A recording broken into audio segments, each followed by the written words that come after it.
Hello friends. तो आप सभी को मेरे तहे तहे दिल से थैंक यू, जो आपने मुझे इतने सब्सक्राइब किए और लाइक किए। इसके लिए आपको बहुत बहुत धन्यवाद। तो ठीक है, तो नेक्स्ट वीडियो हम डाल रहे हैं। आज का तीसरा वीडियो होगा। हर एक वीडियो में मैंने दो दो सवाल डालने की कोशिश तो किया, लेकिन यही होता है जो थोड़ा मिनटें बड़ी हो जाती है, समय अधिक लग जाता है दो दो सवाल में। तो चलिए इसी तरह मैनेज करना होता है। ये जो देख रहे हैं आप, ये त्रिभुज से संबंधित सवाल है। यदि आपको त्रिभुज के बारे में आपको पूरा यदि नॉलेज होगा तो आप त्रिभुज का कोई भी सवाल टच कर सकते हैं। यदि आपको त्रिभुज के बारे में जानकारी नहीं होगी तो आप कहीं भी त्रिभुज वाले सवाल से ही डरिएगा आप। देखिए, डरने की कोई बात नहीं है। यदि डरिएगा तो वो आपको और डराएगा। आप हर हमेशा अपने आप को डटे रहिए एक दूसरे के सामने, तभी आप सफलता प्राप्त कर लीजिएगा। यदि आपको त्रिभुज वाले सवाल अच्छे से आते होंगे तो ये सवाल आप खुद ही खुद बना लिए होंगे। यदि नहीं तो मैं तो बनाने के लिए है हूँ।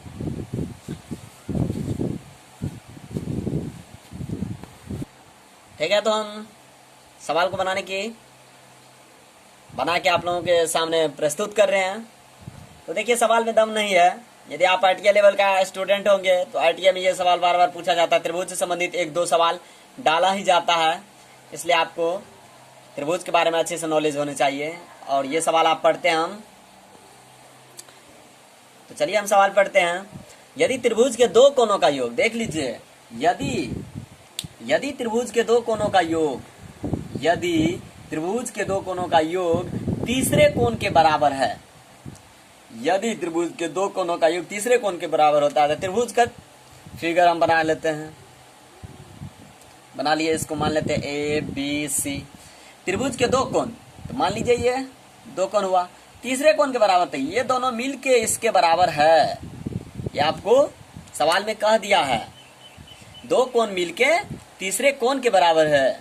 तो चलिए सवाल इसी पे आधारित सवाल मैं बना रहा हूं। ये फिगर बन गया तो समझिए फिगर बेस है थोड़ा सवाल। यदि फिगर बन गया तो सवाल ट्राई कीजिएगा तो बनेगा ही। तो चलिए हम बनाते हैं फिगर, मिटाते हैं फिलहाल। चलिए लेट कर लीजिएगा, क्योंकि तीसरे कोण के बराबर, तीसरा कोण मांग रहा है ना हमको, तो तीसरे कोण को आप लेट करना होगा। लेट मीन्स होता है माना कि आपको ये चीज होनी चाहिए। लेट तीसरे कोण x डिग्री, तीसरा कोण x डिग्री। ठीक है, अब देखिए तीसरे कोण तो मान लिए मैंने x डिग्री। अब बोलता है दो कोण, तो दो कोण तो हमको तो पता नहीं है कौन सा कौन है। तो अकॉर्डिंग टू क्वेश्चन, मिलाइए क्वेश्चन से। अकॉर्डिंग टू क्वेश्चन जो कहता है, मतलब प्रश्नानुसार, अकॉर्डिंग टू क्वेश्चन यहाँ पे लिखेंगे तीसरे कोण बराबर दोनों कोण, मतलब तीसरा कोण जो है दोनों कोण के योग के बराबर है, योग के बराबर है। तो देखिए बराबर है, तो यहाँ पे तो मैं बराबर का निशान दे दिया हूं, तो इसलिए इसे मिटा देंगे। समझ रहे हैं? तीसरा कोण बराबर दोनों कोण के योग। तो आप इस कोण को x डिग्री माने हैं, इसको x डिग्री लिख दीजिए, बराबर 2x डिग्री लिख सकते हैं। यहां तक तो आप सवाल आ गया, जो सवाल कहता है ये आ गया है। ठीक ना, ये आ गया। तो लेकिन आप जानते होंगे वी नो डैट, जैसे हम नीचे जाएंगे तो लिखेंगे क्या, वी नो डैट, हम जानते हैं कि, वी नो डैट, हम जानते हैं कि त्रिभुज के तीनों कोनों का योग कितना डिग्री होता है, 180 डिग्री होता है। फिर आज हम चर्चा कर रहे हैं डिग्री बीच में खाली रहता है। देख लीजिए मेरा हर जगह खाली मिलेगा आपको, कुछ ना कुछ खाली है, हर जगह खाली मिलेगा आपको। देख लीजिए यहाँ भी डिग्री लिखे हैं, डिग्री इस पे फोकस कीजिएगा। ये नोट पॉइंट हुआ 180 डिग्री हुआ, ठीक। तो आप कैलकुलेट कर लीजिएगा, मतलब आपको तो पता होगा तीसरा कोण हम x डिग्री मान लिए हैं, दो कोण बराबर है तो तीनों कोणों का योग होता है 180 डिग्री होता है। तो आप यहां से x plus 2x degree degree, ठीक, डिग्री बीच में खाली रहनी चाहिए, डिग्री बराबर 180 डिग्री, 3x डिग्री बराबर 180 डिग्री, 180 डिग्री, x डिग्री बराबर 180 डिग्री बाय 3, ये कट के हो जाएगा 60 डिग्री। तो देख लीजिए x डिग्री बराबर 60 डिग्री, मतलब तीसरा कोण हमको मांग रहा था और तीसरा कोण निकल गया। तो यहाँ पे हम साइड में लिख देते हैं तीसरे कोण का योग, तीसरे कोणों का योग कितना डिग्री होगा, यहाँ पे x डिग्री माने थे, उसके बराबर 60 डिग्री लिख देंगे। यही हो गया आंसर। ऑप्शन नंबर अब देखिए आप चीज कीजिए, ऑप्शन नंबर सी। इस तरह से ये त्रिभुज के सवाल था, त्रिभुज के सवाल मैंने बना दिया है, लेकिन आप इस पे फोकस कीजिएगा त्रिभुज पे। जहां भी त्रुटि होगा आपको यदि समझ में नहीं आएगा तो आप हमें कमेंट करके जरूर बता दीजिएगा, ठीक ना। देख लीजिए यहाँ पे जो है दोनों को नोटेट किए हैं, देख लीजिए यहाँ से, और यहाँ पे बी नोटेड, देख लीजिए x डिग्री 180/3 कर दिए हैं, 60 डिग्री हो गया। तीसरे कोण का योग हमको मांग रहा था, देख लीजिए मांग रहा था हमको तीसरे कोण, x डिग्री बराबर 60 डिग्री, आंसर निकल गया।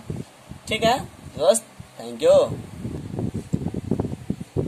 चलिए अब दूसरे सवाल की ओर चलते हैं।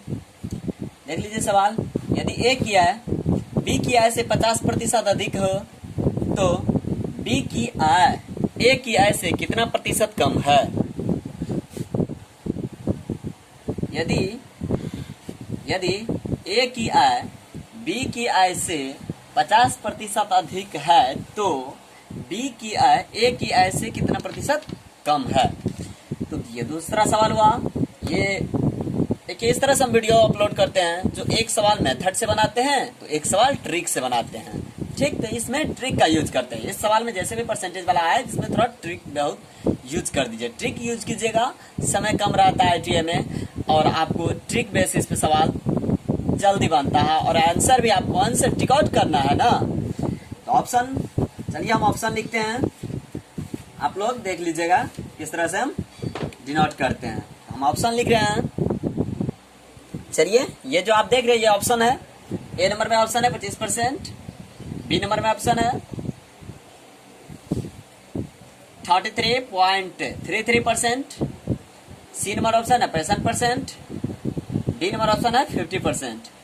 तो इस तरह से हम ट्रिक का इसमें यूज करते हैं, तो आप लोग देखते रहिएगा।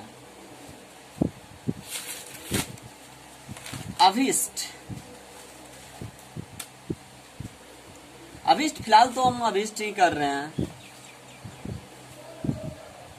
अभिष्ट प्रतिशत, ठीक, अभिष्ट प्रतिशत बराबर होता है R/100 + R। ओके, इसको आप, ये मध्यम कोष्ठ हुआ, इसको आप छोटे कोष्ठ में कर लीजिएगा, गुना 100, ठीक। अब देखिए परसेंटेज देते हैं, समझ रहे हैं यहाँ तक। ये फॉर्मूला बेस हुआ, यदि आप ट्रिक का यूज कीजिएगा तो ये आपको फॉर्मूला याद ही रखना पड़ेगा, इसका कोई उपाय नहीं है, समझ रहे हैं। चलिए अब दूसरा हम सवाल, दूसरा इसका इसी प्रोसेस को हम आगे बढ़ा रहे हैं।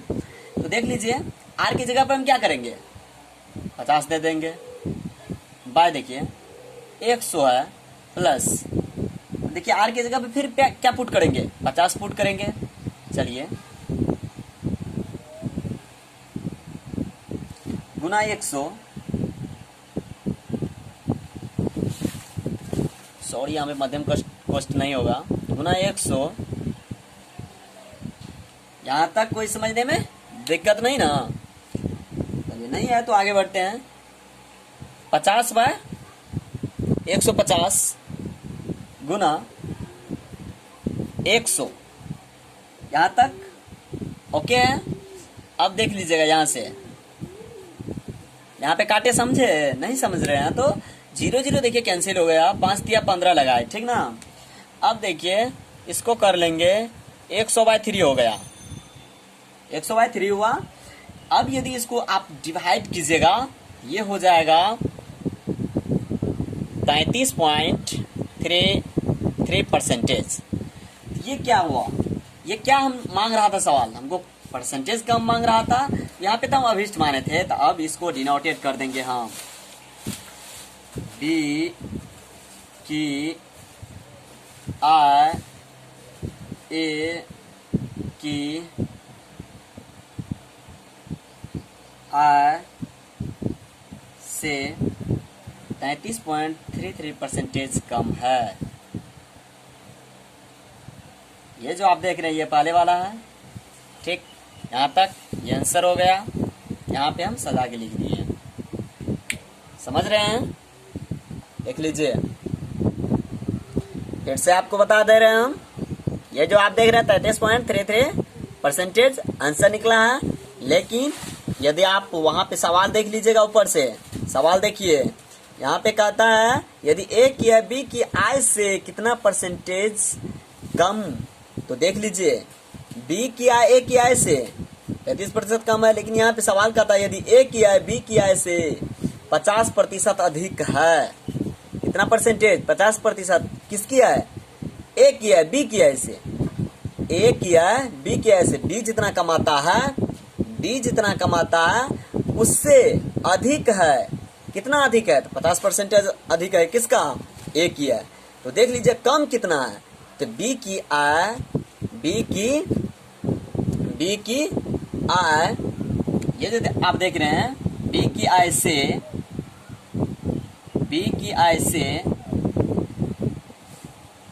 बी की, फिर से हम लिख दे रहे हैं, बी की आय, बी की आय से ए की आय, बी की आय से ए की आय 33.33% कम है। समझ रहे हैं? बी की आय, बी की आय ए की आय से, सॉरी अब थोड़ा मिस हुआ, लिखने में मिस हुआ, ए की आय से, पहले वाला सही था, बी की आय ए की आय से इतना परसेंटेज कम है। यहाँ पे पूछ रहा है हो तो बी की आय ए की आय से, तो यही ना चीज हम लिखेंगे, देख लीजिएगा, यही चीज हम लिखेंगे नीचे में, इतना परसेंटेज कम है। तो बी की आय ए की आय से इतना परसेंटेज कम है, ये कम हुआ, देख लीजिएगा। ठीक है दोस्त, तो आप चैनल को सब्सक्राइब कर दीजिएगा और लाइक कर दीजिएगा, जिससे जितने भी ITI के स्टूडेंट इधर उधर भटक रहे होंगे पूरी तरीके से इसको सीख जाए और इस चैनल पे आके अपना पढ़ाई करें, ताकि भविष्य में आने वाले में सफलता प्राप्त हो। थैंक यू दोस्त, मिलते हैं कल नेक्स्ट वीडियो में।